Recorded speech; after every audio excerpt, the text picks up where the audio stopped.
동그란 머리, 폭신한 발바닥, 나의 사랑스러운 댕댕이, 냥냥이죠.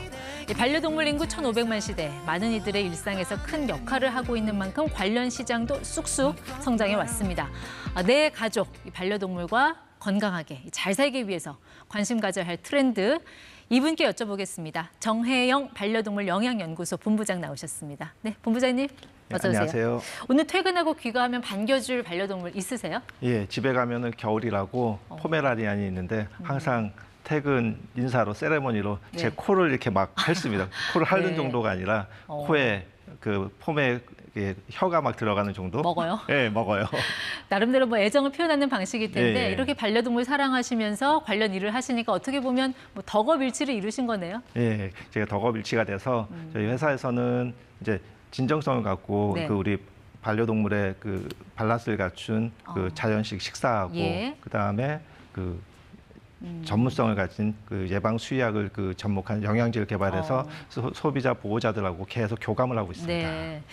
사실 요즘 뭐 강아지, 고양이랑 같이 겸상도 하는 시대지만 예. 그 먹을거리, 사료, 예. 요 시장이 정말 사람 먹는 것만큼 다양해져 있어요. 어떻게 변화해 왔어요?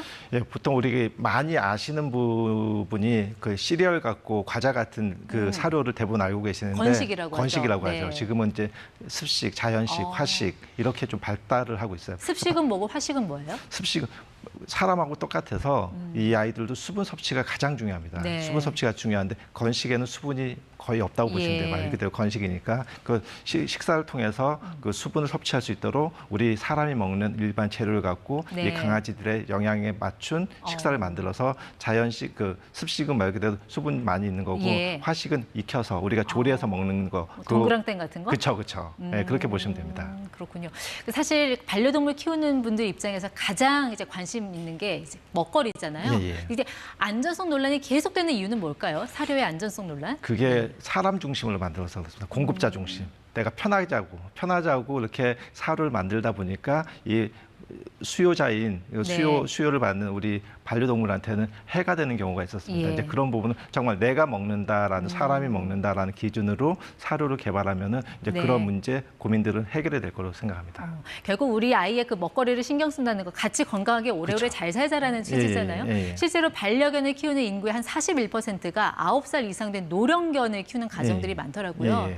오래오래 같이 잘 살기 예. 위해서 좀 우리 아이를 위해서 꼭 챙겨야 할 것들 어떤 꼭 게 챙겨야 있을까요? 할 게 예. 아까 말씀드린 그 연령에 맞는 그 식사가 가장 중요하고 두 번째로 네. 그 식사로 하는데 사람하고 똑같아요. 제가 계속 반복되는 사람하고 똑같아. 저희도 나이가 들면 영양제를 챙겨 먹지 않습니까? 그래서 마찬가지로 뭐 눈에 필요한 영양제. 예. 심장에 필요한 영양제, 관절에 필요한 영양제, 뭐 항산화제 이런 네. 영양제들을 좀 챙겨서 아이들한테 먹이면 노령견들한테 특히 효과가 있습니다. 그 영양제 시장도 그만큼 세분화돼 있다는 얘기네요. 그쵸, 전문성도 그쵸. 갖춰져 있고. 그냥 네. 한 가지로만 돼 있는 게 아니라 사람하고 똑같이 뭐 관절, 눈, 심장, 뭐 면역력 이런 부분으로 장 건강 이런 쪽으로 다 연결이 되어 있습니다. 네. 그래서 요즘 나오는 말이 펫셔리, 펫과 럭셔리의 합친말. 예. 근데 이런 고가 시장이 물론 뭐 수요가 있으니까 생겨나는 거겠지만 예.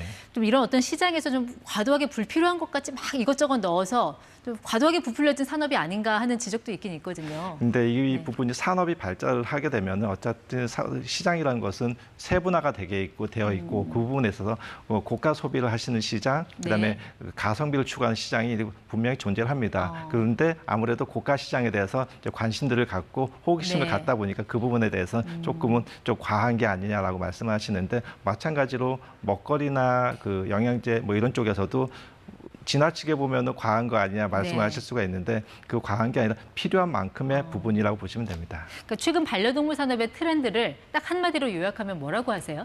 전 트렌드를 한마디로 보면은 요람에서 무덤까지 우리 일상과 함께한다. 네. 태어나서부터 죽을 때까지 이 죽음 과정도 보호자가 함께를 하니까 요람에서 무덤까지 예. 그게 산업으로 다 세분화가 됐다라고 말씀드릴 수 그러니까 있겠습니다. 사람의 라이프 스타일과 똑같이 간다라고 보면 될 것 같은데 예. 좀 그 대표적인 예 어떤 거 좀 들어주실 수 있어요? 재미있는 요소로 보면은 요즘 뭐 그 특히 봄, 여름 이런 대학교 캠퍼스에 보면은 과잠을 입고 다니는 강아지들을 많이 볼 수가 있습니다. 예, 그 강아지들 보면은 지금 보시면 있겠지만 과잠은 그 연세대학교 캠퍼스인 것 같은데 이런 과잠을 입고 다니는 캠퍼스도 있고 학과에서 입는 그 그렇죠. 잠바? 네. 이렇게 있고 또 하나는 일상 속에서 그 페어가 상당히 많이 열리고 있습니다. 그 페어에서 정말 이 의식주, 파이낸스, 레저, 여행 이런 부분이 다 포함될 수 있는 네. 그 라이프 스타일을 다 나와 있습니다.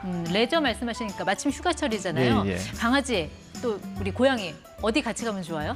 뭐 이동을 좀 많이 원하신다라고 하면은 요즘 그 바닷가 특히 이제 강원도 요즘 서핑의 네. 성지들이 많이 생기지 않았습니까? 근데 지자체들이 요즘은 그 반려견을 위해서 아예 반려견 비치를 준비를 해줄 정도입니다. 네. 근데 그런 쪽을 가시는 게 좋고 만약에 좀 벗어나기가 좀 힘들다라고 하면은 네. 그래 올 여름 한번 그래 호캉스 한번 해보자라고 해서 호텔 호캉스를 하는 것도 추천드립니다. 근데 사실 뭐 호캉스 가는 거는 이전에도 있었는데 예. 최근에 좀 특히 달라진 어떤 변화의 흐름 어떤 걸 읽고 계세요? 차박도 많이 하고 있습니다. 아, 차박. 네, 그래서 요즘 SUV 차량들이 많이 이제 그 보급이 되면서 네. 차박을 통해서 강아지들하고 같이 움직일 수 있는 그 생활용품들이 차에서 활용할 수 있는 부분들도 같이 반영이 되고 있습니다. 그러니까 결국 뭐 사람이 하는 거 똑같이 한다라고 똑같이 한다고 보면 보시면 되겠네요. 돼요. 예. 네.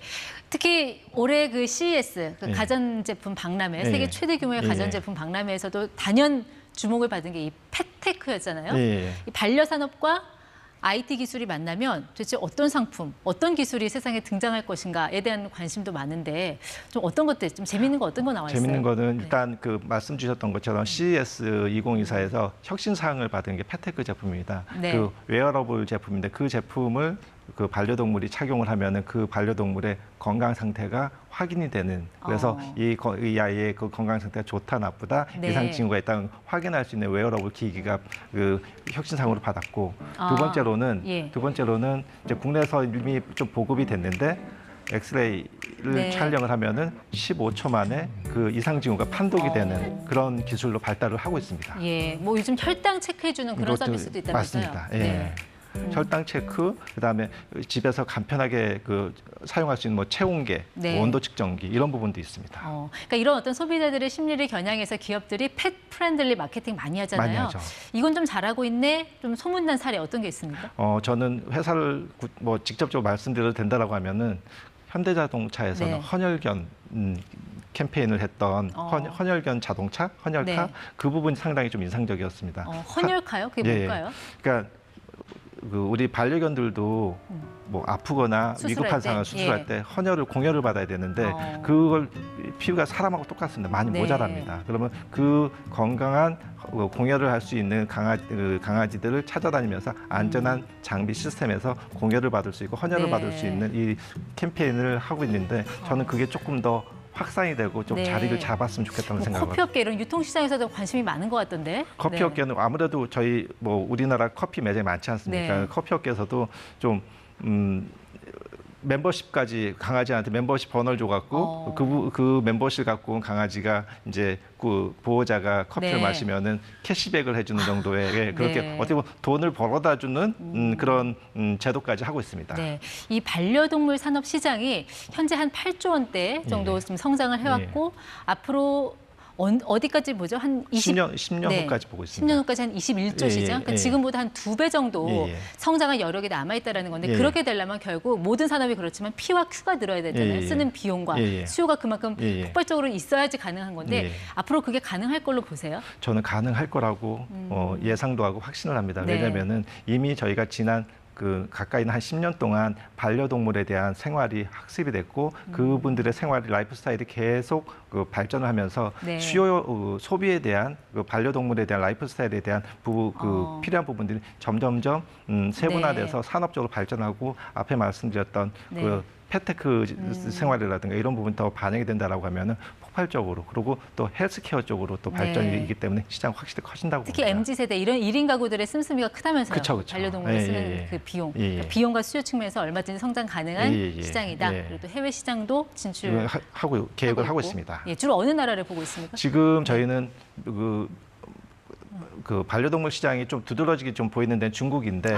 아무래도 유럽 시장이 그 반려동물의 선진국, 네. 그다음에 그 자연의 그 좀 느낌이 있는 호주나 이런 좀 큰 나라에 대해서 좀 저희가 보고 있고요. 네. 특히 중국 반려동물 시장이 좀 재미있는 것이 네. 최근에 뭐 다른 언론에서 나왔지만은 반려동물 결혼식을 시켜준다거나 본인들은 안 하면서 반려동물 결혼식을 시켜주고 또 나의 반려동물 잃어버렸다. 그래서 반려동물 탐정이 등장해서 뭐 고수익을 올리는 직종이다라고 할 정도로 하고 있습니다. 알겠습니다. 네, 뭐 견생역전 이런 말도 있던데 사람의 어떤 존엄과 반려동물의 가치가 훼손되지 않고 서로 공존할 수 있는 산업으로 좀 커가야 될 것 같아요. 네, 정혜영 본부장이었습니다. 고맙습니다. 감사합니다.